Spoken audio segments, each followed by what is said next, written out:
नमस्कार, आप देख रहे हैं प्रदेश हलचल में हूं आपके साथ महेश जैन। एमपी में विधानसभा चुनाव को लेकर प्रत्याशियों की सूची फाइनल मोहर लगी, जिसके बाद में अब कार्यालय शुभारंभ का दौर चल रहा है। इस वक्त हम नीमच के मनासा विधानसभा में खड़े। मनासा में भाजपा के अधिकृत प्रत्याशी माधव मारू पर दोबारा भारतीय जनता पार्टी ने भरोसा जताया है। चुनावी यहां पर कार्यालय का शुभारंभ किया गया। सांसद सुधीर गुप्ता से लगाकर भाजपा के जिलाध्यक्ष पवन पाटीदार यहां पहुंचे। हम इनसे बात करेंगे आगामी क्या चुनाव की रणनीति और इस बार एमपी में कितनी सीटों पर भाजपा जाए। सांसद जी, सबसे पहले जानना चाहिए इस बार एमपी में क्या तस्वीर होगी चुनाव को लेकर। देखिए, बहुत स्पष्ट है, जन जन के मन में मध्य प्रदेश की भाजपा सरकार के प्रति स्नेह है, प्यार है।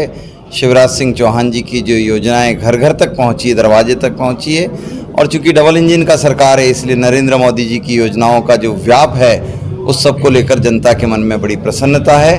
और जो हम समझ रहे हैं, मेरे अपने संसदीय क्षेत्र में हमने 8 की 8 सीटें जिता कर दी है, और हमारा ये प्रयास है कि पहले से ज़्यादा वोटों से इन सीटों को हम निकाल कर दें।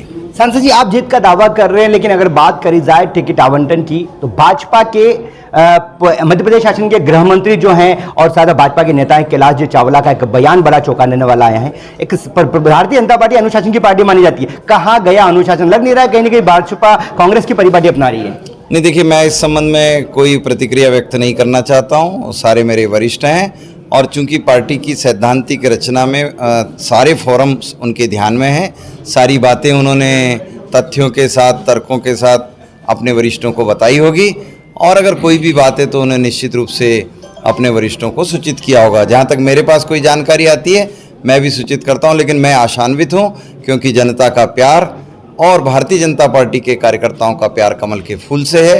हम सिंबल आधारित व्यवस्था पर खड़े हैं, विचारधारा आधारित व्यवस्था पर खड़े हैं, और हम बंधे हुए हैं इस बात के लिए कि देश का विकास, इसके लिए हम प्रतिबद्ध हैं। आज गरीब कल्याण की योजनाओं को लागू करने के लिए हम दृढ़ता से खड़े हैं, और जन जन के मन में ये सारी बातें एक विश्वसनीय पार्टी को बेस बनाकर खड़ी है। कांग्रेस ने चुनाव को लेकर वचन पत्र जारी करा है, जिसमें महिलाओं से लगाकर कई मुद्दे किसानों की बात करी है। क्या भाजपा उस वचन पत्र को लेकर क्या सोचती है और क्या जनता के बीच जा रहे हैं? क्या जनता क्या चाहती, भरोसा है या क्या स्थिति रहेगी सर? देखिए, हमें तो नहीं सोचना उस पर, क्योंकि पिछली बार का वचन पत्र जनता के घर घर पड़ा है। बेरोजगार लोग ढूंढ रहे हैं कि 4000 रुपये महीना इन्होंने दे दिया होगा, बेटियों को स्कूटियाँ दे दिया होगा, इन्होंने दूध के लिए 5 रुपये लीटर बोला था वो दे दिया होगा। गेहूं का, क्योंकि इन्हें मौका मिला था 1.5-2 साल, गेहूं का जो न्यूनतम समर्थन मूल्य इन्होंने बनाया था वो घोषित करके चुका दिया होगा। किसानों के कर्ज माफ़ी कर दिए होंगे, और सेल्फ हेल्प ग्रुपों की माफ़ी जैसे 180 वादे लेकर चली कांग्रेस, और निश्चित रूप से वो आधार है। 10 दिन में मुख्यमंत्री बदलने का वचन देकर गए थे। उस वचन पत्र में ही लिखा हुआ था कि 10 तक गिनती में मुख्यमंत्री बदल जाएंगे। अब ये 15 महीने या 16 महीने रहे, उसमें इन्होंने 50-60 मुख्यमंत्री बदले ही होंगे। तो ऐसा वचन पत्र पुराना पढ़ेंगे कि नया पढ़ेंगे? आप दोनों वचन पत्र अगर कंपेयर करेंगे कांग्रेस के, तो मैं समझता हूं कि वो खुद उसको समझने में सक्षम हो जाएंगे। इस वक्त हमारे साथ में भाजपा के जिलाध्यक्ष पवन जी पाटीदार भी। पवन जी, जिस प्रकार की तस्वीरें इस बार भी 3 सीटें आपके नीमच की अगर बात करें संसदीय क्षेत्र में, तीनों सीटों पर सामान्य दावेदारों को चुनावी मैदान में उतारा है। ऐसे में क्या लगता है चुनावी नतीजे क्या होंगे, क्या रणनीति क्या है भाजपा की?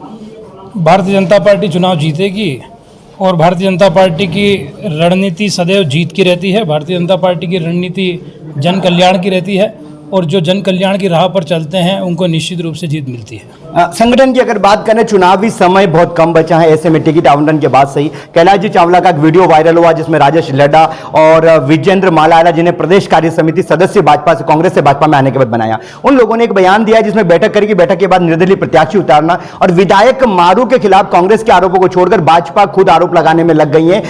बंदी से लगाकर कई गंभीर आरोप लगाए गए। लगता नहीं कहीं ना कहीं चुनावी मुसीबतें बनने वाली हैं? कोई मुसीबत नहीं बढ़ेगी, सब परिवार के लोग हैं, कुछ समय की नाराजगी है, सारी नाराजगी दूर हो जाएगी। क्या मतलब पार्षद की बात करें, पार्षद का चुनाव होता है पवन जी, तो कहीं ना कहीं ऐसे लोगों पर कार्रवाई होती है। अगर मान लो निर्दलीय प्रत्याशी उतारा जाता है, तो क्या इन लोगों को भी बाहर का रास्ता दिखाया जाएगा, संगठन कार्रवाई करेगा, या क्या आपकी बातचीत हुई उनसे? 26 को बैठक भी है, क्या आप भी जाएंगे कुकड़ेश्वर बैठक में अपने कार्यकर्ताओं की बात सुनने? देखिए, न कोई निर्दलीय लड़ेगा तो बाहर निकालना तो बहुत दूर की बात है। न कोई निर्दलीय लड़ेगा, न कुछ होगा, पूरा परिवार साथ में मिलकर चुनाव लड़ेगा। कितनी सीटों पर एमपी में इस बार सरकार बन पाएगी और अहम मुद्दे क्या रहेंगे? मेरे नीमच की तीनों सीटें भारतीय जनता पार्टी जीतेगी, ये मैं कह सकता हूँ। और अहम मुद्दे विकास के रहेंगे, जन कल्याण के काम रहेंगे।